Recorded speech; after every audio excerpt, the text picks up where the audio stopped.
Your phone vibrates. It's an email from your boss, but you can't bring yourself to open it. Your chest tightens, your jaws clench, and a wave of dread washes over you before you've even read the subject line. You have not read one word. The subject line is still hidden, but your body is already treating this as a confirmed emergency. That is not a weakness. That is not anxiety disorder. That is your brain doing exactly what it was designed to do and doing it wrong. This reaction is often described as an amygdala hijack, the idea that a primitive, animalistic part of your brain has pushed aside your rational self to trigger a survival reflex. It is one of the most widely repeated ideas in pop psychology. You have seen it on TikTok. You have heard it in therapy sessions. You have read it in every self-help book that uses the phrase lizard brain as if it is settled neuroscience. But it is not, and the reason this matters is not academic. The model you use to understand your own brain determines which tools you reach for when things go wrong. And if the model is wrong, the tools will fail every single time. This perspective took root in the 1960s with Paul MacLean's Triune Brain theory. He proposed that the human mind consists of three distinct evolutionary layers: a reptilian core for instincts, a mammalian middle for emotions, and a uniquely human neocortex for logical control. Carl Sagan's The Dragons of Eden brought this model to millions of people, framing modern stress as a perpetual conflict between our ancient beast and our civilized mind. The idea was elegant, intuitive, deeply satisfying as a metaphor, and almost completely wrong. While the image of an internal battlefield is compelling, modern neuroscience has identified it as an evolutionary myth. Our brain does not operate through a hierarchy of competing layers. It functions as a single, highly integrated system. Instead of stacking new parts on top of old ones, all vertebrate brains follow a unified ancestral plan. Neuroscientist Lisa Feldman Barrett notes that evolution simply reorganized and scaled these existing regions to create the complexity we see in humans today. There is no ancient lizard hiding inside your skull, ambushing your rational mind every time your boss emails you. There never was. What is actually happening when that dread hits is far more sophisticated and far more interesting than a reptile throwing a tantrum. The driver behind this unified design is energy efficiency. To manage the body's metabolic budget, a process called allostasis, the brain cannot afford to wait and react to the world. A reactive brain is too slow and consumes too much energy. Think about what that actually means. If your brain waited for events to fully occur before deciding how to respond, you would not survive long enough for it to matter. The body needs to be prepared before the threat arrives, not after. So the brain developed a different strategy entirely. Survival requires the brain to stay ahead of the curve. This is the core of predictive processing. The brain functions as an active probability engine, using past experience to project a continuous simulation of what is about to happen. This is known as active inference. Sudden waves of panic represent the sophisticated output of this predictive software. Your brain is not reacting to that email. Your brain has already predicted what that email probably contains, generated a simulation of the most likely worst-case outcome, and sent the physical alarm signal to your body. All before your eyes processed a single word of the subject line. The dread arrives first. The information arrives second. That sequence is not a malfunction. It is the system working exactly as designed. These feelings are the result of the brain attempting to prepare the body for a predicted threat before that threat even arrives. In 1999, researchers Rajesh Rao and Dana Ballard provided the first computational proof of this system. They demonstrated that the visual cortex doesn't just record what it sees, it predicts what it expects to see. This was the first hard scientific evidence that the brain is not a camera passively recording reality. It is a director, actively generating its own version of the world and then checking whether incoming data matches the script it already wrote. Their model revealed a hierarchical exchange.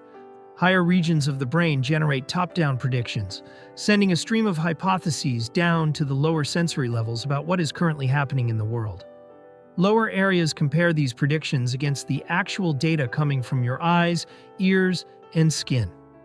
When a gap appears, the lower areas send a prediction error back up the hierarchy, forcing the brain to update its model of reality.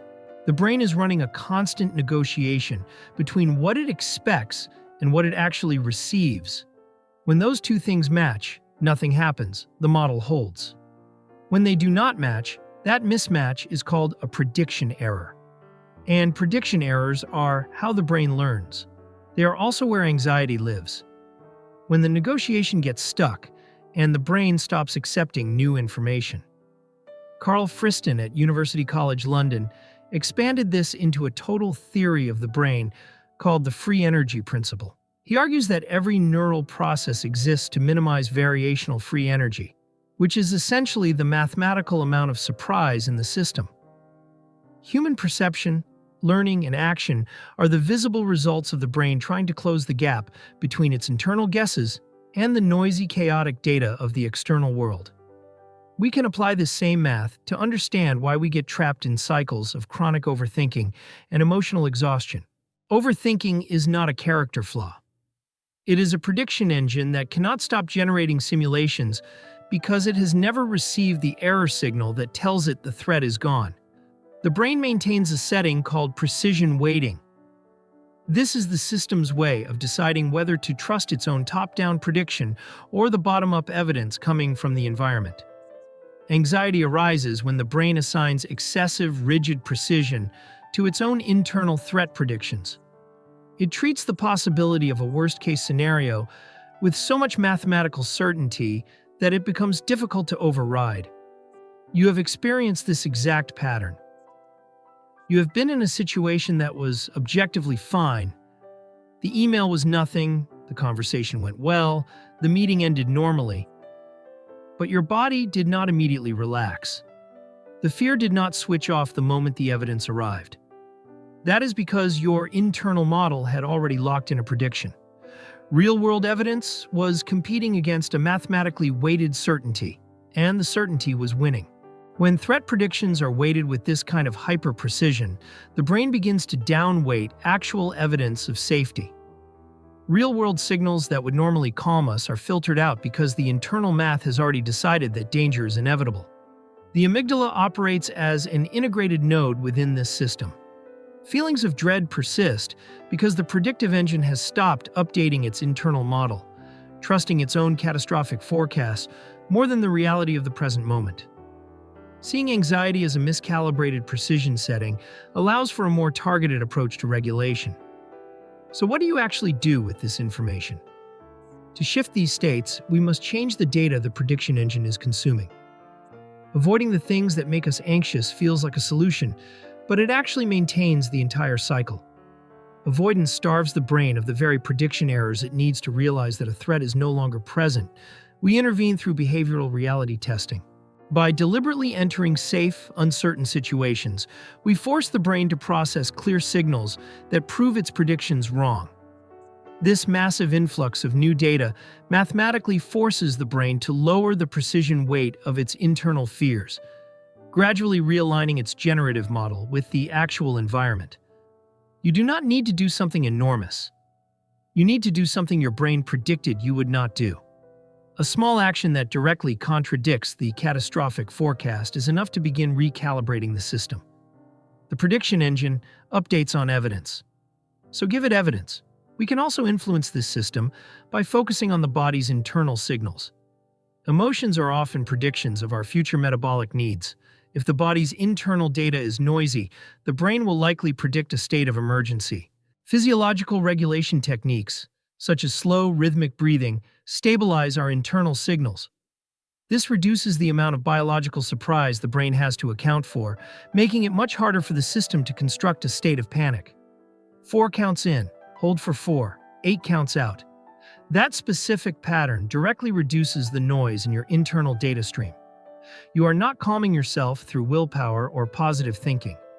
You are feeding the prediction engine cleaner metabolic data, so it stops building emergencies from static. Finally, we use metacognitive reappraisal. We acknowledge a feeling of dread strictly as a top-down prediction, weighted with too much precision, rather than a factual statement about our current safety.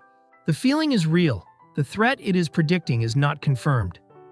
Those are two completely different things. And the moment you can hold both of those ideas simultaneously, the feeling loses its authority over your behavior. You are not denying the sensation, you are correctly identifying its source. This shift in perspective transforms us into the active operators of a world-class simulation engine. By understanding the principles of how we predict our reality, we gain the ability to realign the engine and change how we experience the world. Your brain is not a lizard fighting a philosopher. It is a prediction machine running on old data. And the only thing that updates old data is new experience. New evidence, new physical input, new behavioral proof that the catastrophic simulation was wrong. The question is not, how do you control your emotions? The question is, what new data are you willing to give your brain today?